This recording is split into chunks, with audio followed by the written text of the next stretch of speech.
خواتین و حضرات، دور جدید کے بڑے فتنوں میں سے ایک فتنہ الحاد یعنی خدا کے وجود سے انکار ہے۔ آج کے سائنسی دور میں ایسے لوگوں کی کمی نہیں ہے جو اللہ تعالیٰ کے وجود سے مکمل طور پر منکر ہیں اور ہر بات کو عقلی دلائل پر پرکھتے ہیں۔ یہ دعویٰ رکھتے ہیں کہ اس کائنات کو تخلیق کرنے والا اور اس کو چلانے والا کوئی نہیں ہے، لیکن آپ کو بتاتے چلیں کہ یہ فتنہ کوئی نیا نہیں ہے۔ اس کی تاریخ اتنی ہی پرانی ہے جتنی کہ دین اسلام کی تاریخ۔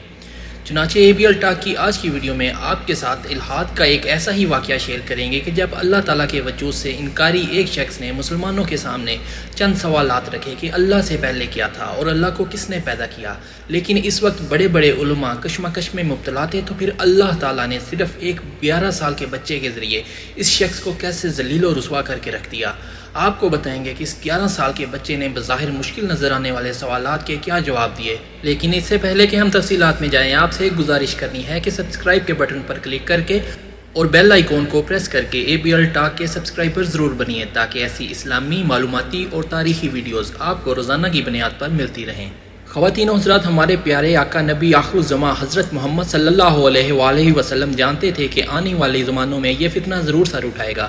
چنانچہ صحیح مسلم میں حضرت ابو ہریرہ رضی اللہ تعالیٰ عنہ سے روایت ہے کہ آپ صلی اللہ علیہ وآلہ وسلم نے فرمایا، ہمیشہ ہی لوگ ایک دوسرے سے سوال کرتے رہیں گے کہ حتیٰ کہ یہ سوال کیا جائے گا کہ فلاں چیز اللہ تعالیٰ نے پیدا فرمائی ہے تو اللہ تعالیٰ کو کس نے پیدا کیا۔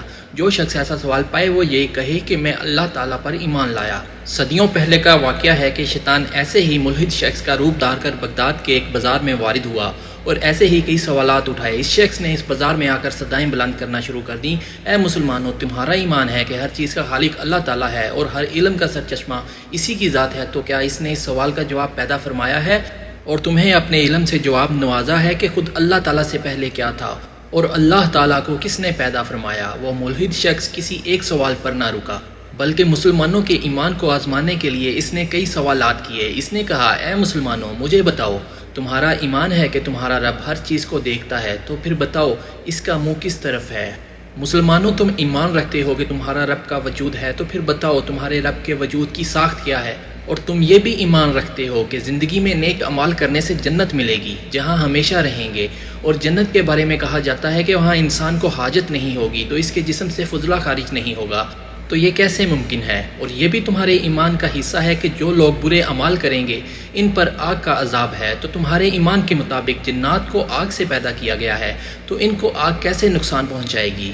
وہ ملحد شخص بغداد کے بازار میں اپنے سوالات دہراتا جا رہا تھا۔ مسلمانوں کی جانب سے علماء آتے اور اسے قرآن سے ریفرنس دیتے، مگر وہ قرآن کی کوئی دلیل ماننے سے انکاری تھا۔ وہ کہتا تھا کہ آپ صرف عقلی دلیل سے اسے قائل کر سکتے ہیں کہ خدا اپنا وجود رکھتا ہے۔ بڑے بڑے علماء اور مناظر کشمکش کا شکار ہو گئے۔ وہ شخص روزانہ اس بازار میں آتا اور اپنے سوالات بآواز بلند دہراتا اور جوابات کا انتظار کرتا۔ ایک دن معمول کے مطابق وہ شخص بآواز بلند اپنے سوالات دہرا رہا تھا کہ مجمع میں سے ایک 11 سال کا بچہ سامنے آیا اور اسے مخاطب کر کے بولا، اے زندیق، تو اپنے سوالات بتا، میں تیرے سوالات کا جواب دوں گا۔ اس شخص نے پہلے سمجھا کہ شاید یہ بچہ کسی کے کہنے پر مذاق کر رہا ہے، مگر اس 11 سال کے بچے کے چہرے پر سنجیدگی دیکھی تو اس نے اپنے سوال اسے بتانا شروع کیے اور کہا کہ مجھے بتاؤ اللہ سے پہلے کیا تھا اور خود اسے کس نے پیدا کیا؟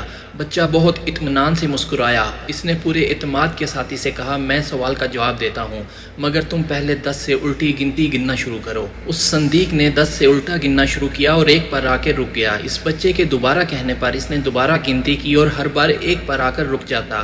اس کے رکنے پر جب بچے نے اصرار کیا کہ اس سے آگے بھی تو پڑھو، وہ بولا، اس سے پہلے کچھ نہیں ہے، 0 آتا ہے۔ تو وہ بچہ مسکرا کر بولا، اچھا، گنتی میں 1 سے پہلے کچھ نہیں ہو سکتا، تو پھر وہ ذات جو واحد و یکتا ہے، اس سے پہلے کیا ہو سکتا ہے؟ اس سے پہلے بھی کچھ نہیں تھا، 0 تھا، وہ قدیم سے بھی قدیم تر ہے، وہی ابتدا ہے، وہی انتہا ہے۔ اس کے لاجواب کر دینے والے منطق سے مجمع میں خوشی کی لہر دوڑ گئی۔ وہ شخص بھی لاجواب ہو گیا۔ اس بچے نے اسے اشارہ کیا کہ اب اپنا اگلا سوال دہراؤ۔ اس زندیق نے اس بچے سے کہا، تم لوگوں کا ایمان ہے کہ خدا تمہارے اعمال کو دیکھتا ہے، تو پھر یہ بتاؤ اللہ کا منہ کس طرف کو ہے؟ اس بچے نے اس سوال سن کر ذرا دیر کے لیے توقف کیا تو اس زندیق کے چہرے پر ایک معنی خیز مسکراہٹ پھیل گئی، جیسے طنز کر رہا ہو کہ مسلمانوں کا علم یہیں تک تھا، مگر وہ یہ نہیں جانتا تھا کہ وہ بچہ اس لیے خاموش نہیں ہے کہ اس کے پاس اس کا جواب نہیں ہے، بلکہ وہ محض اپنے جملوں کو ترتیب دے رہا تھا۔ چنانچہ وہ گویا ہوا، اگر تم تاریک کمرے میں جاتے ہو اور وہاں شمع روشن کرتے ہو تو اس روشنی کا منہ کس طرف کو ہوگا؟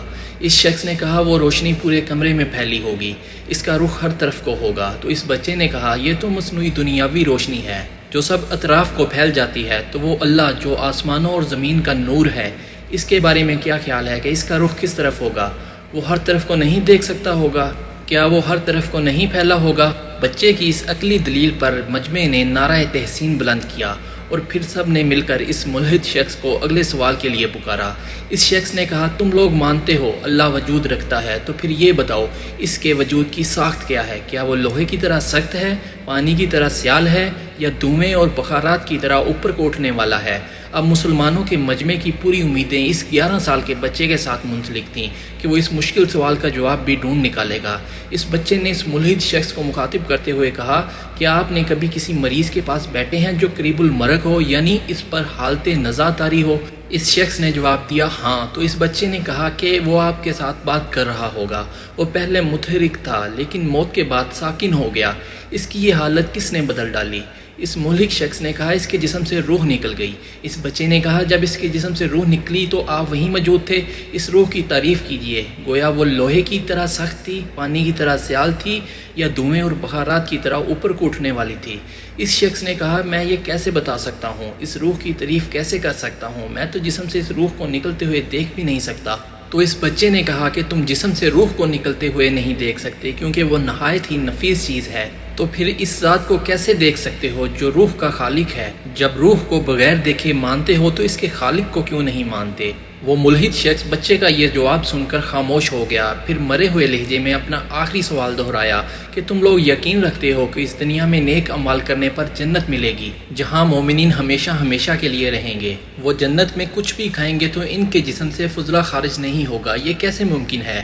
اس بچے نے کہا ہم آپ اور سب تمام کی تمام مخلوق رحم مادر میں 9 مہینے تک رہتے ہیں، کھاتے ہیں پیتے ہیں لیکن فضلہ خارج نہیں کرتے، تو جنت جیسی پاک اور صاف جگہ پر ہم کیسے یہ سب کچھ کر سکتے ہیں؟ یہ عین ممکن ہے کہ جنت میں ہمیں کوئی حاجت نہیں ہوگی۔ اس ملحد شخص نے بے تابی سے اپنے سوال کا دوسرا حصہ دہرایا کہ تم لوگ کہتے ہو کہ برے اعمال پر دوزخ میں ڈالا جائے گا جو بھڑکتی ہوئی آگ ہے، اور تمہارے ایمان کے مطابق جنوں کو اللہ تعالیٰ نے آگ سے تخلیق کیا ہے، تو آگ سے تخلیق ہونے والی مخلوق کو آگ کیسے تکلیف پہنچائے گی؟ اس بچے نے کہا اس سوال کے جواب کے لیے مجھے ایک فعل کرنا ہوگا اگر آپ ناراض نہ ہوں تو۔ اس شخص نے حامی بری تو اس بچے نے زمین سے مٹی کی کچھ مقدار اٹھائی اور اس شخص کے چہرے کی طرف پھینکی اور اس کی آنکھوں میں ڈال دی۔ وہ غصے میں بولا یہ تم نے کیا کیا؟ تو بچے نے کہا جیسے اس مٹی نے تم کو تکلیف دی ہے اسی طرح وہ آگ ان جنوں کو تکلیف دے گی۔ تم مجھے کہتے ہو کہ میں تمہیں اللہ دکھاؤں، میں تم سے پوچھتا ہوں کہ مجھے وہ درد دکھاؤ جو مٹی کے ڈالنے سے تمہیں محسوس ہوا، اس کے بعد میں تمہیں اللہ دکھاؤں گا۔ اس بچے کے اس بہترین جواب پر مجمع نے اسے اپنے کندھوں پر اٹھا لیا اور نعرہ تحسین بلند کرنا شروع کر دیا، اور یوں اس شخص کے فتنے کا اختتام ہوا اور اللہ تعالیٰ نے محض ایک بچے کے ذریعے اسے ذلیل و رسوا کر کے رکھ دیا۔ اب تاریخ کی کتابوں کا مطالعہ کرنے سے معلوم پڑتا ہے کہ ایسا واقعہ 2 شخصیات سے منسوب ہے۔ پہلی محترم اور قابل قدر شخصیت امام جعفر صادق ہیں۔ ان کے بارے میں فرمایا جاتا ہے کہ وہ بچہ امام جعفر صادق تھے، جبکہ دوسری جگہوں پر اس بچے کے بارے میں کہا جاتا ہے کہ وہ امام ابو حنیفہ تھے۔ بہرحال وہ بچہ ان دونوں قابل احترام ہستیوں میں سے کوئی بھی ہو، یہ بات یقین سے کہی جا سکتی ہے کہ وہ بچہ اہل علم میں سے ضرور تھا، اور اس نے ایسے بہترین جوابات فراہم کیے جو آج کے زمانے میں بھی ملحدوں کو عقلی دلیل کے طور پر پیش کیے جا سکتے ہیں۔ اسی ایک دعا پر ABL ٹاک کی آج کی ویڈیو کا اختتام کریں گے کہ اللہ تعالی ہمیں ایسے فتنوں سے ہمیشہ ہمیشہ کے لیے محفوظ رکھے۔ اگر اس ویڈیو سے آپ کی معلومات میں اضافہ ہوا ہو تو آپ اس ویڈیو کو لائک اور شیئر کر کے فیس بک اور واٹس ایپ کے ذریعے دوسرے لوگوں تک بھی پہنچا سکتے ہیں، اور اس کے ساتھ ساتھ ایسی اسلامی معلوماتی اور تاریخی ویڈیوز آپ فیوچر میں بھی حاصل کرنا چاہتے ہیں تو سبسکرائب کے بٹن پر کلک کر کے اور بیل آئیکن کو پریس کر کے ABL ٹاک کے سبسکرائبر ضرور بنیے، اور ہماری کوشش ہوگی کہ جلد ہی کسی اور سیشن میں آپ سے دوبارہ ملاقات ہو۔ اپنا اور دوسروں کا خیال رکھیے اور سنتے رہیے ABL ٹاک۔ اللہ حافظ۔